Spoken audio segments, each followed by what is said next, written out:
there, we meet again on The Perspective. I'm Florence Armin. Today we're going to talk about one of the most widely utilized mode of transportation, mainly for its efficiency, availability, while the cost remains questionable. But just as how the digital world has changed consumers' habit and orientation, it also has prompted a number of young entrepreneurs to create a mobile app that changes how this mode of transportation functions in the hustling and bustling of this busy capital.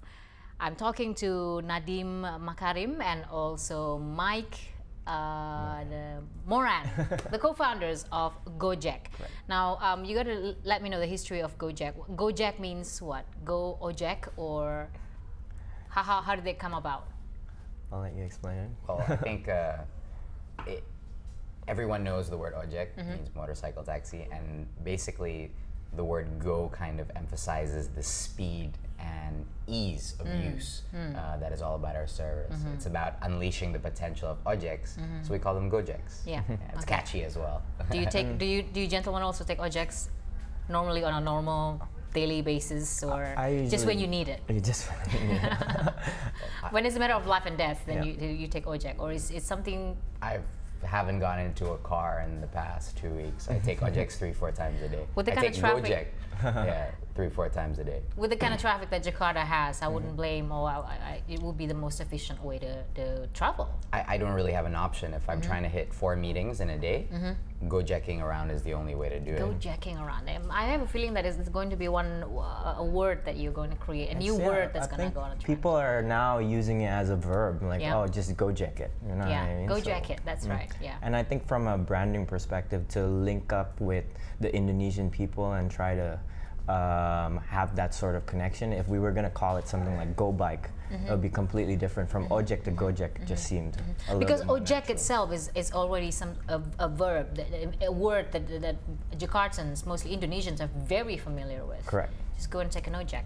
Now, an Ojek for every need. So this is where you come in. The fact that you've somehow innovate Ojek into something more than just mode of transportation, taking one person to another location, but it has evolved into a concierge of providing service, the transportation service for people, so they don't have to travel a lot. But you also cater to people who needs to shop.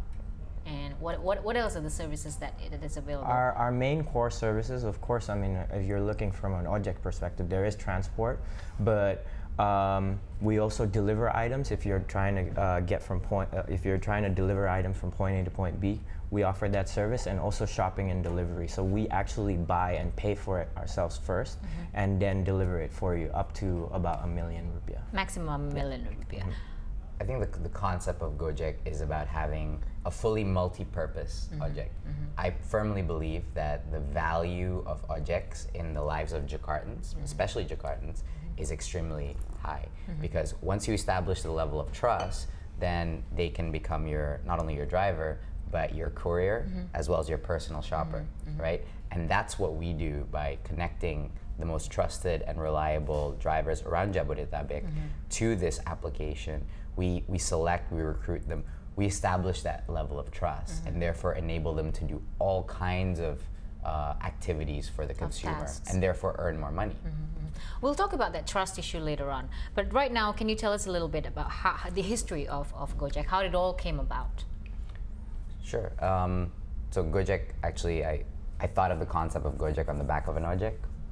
I was riding on the back of a Langganan Ojek, which is a regular guy that I always use, and I started kind of, we kind of stopped for on the road for coffee, because I was very interested, because I've always taken this guy several times, but then I'm like, let's have a coffee and let's chat. And I asked him, how many rides do you do a day? And he said about 3 to 4. And then I asked him, how many hours in a day do you work? And he said about 14 hours. I'm like, that's more hours than most office people, average, right? Why are you getting so low orders? And his explanation became very clear at how inefficient this market is. Whenever everyone needs an Ojek, there's no Ojeks there. And then they hike up the price. Whenever nobody needs an Ojek, they're all just standing around doing nothing on the side of the street. So I figured that the problem number 1, they have no way of sourcing customers.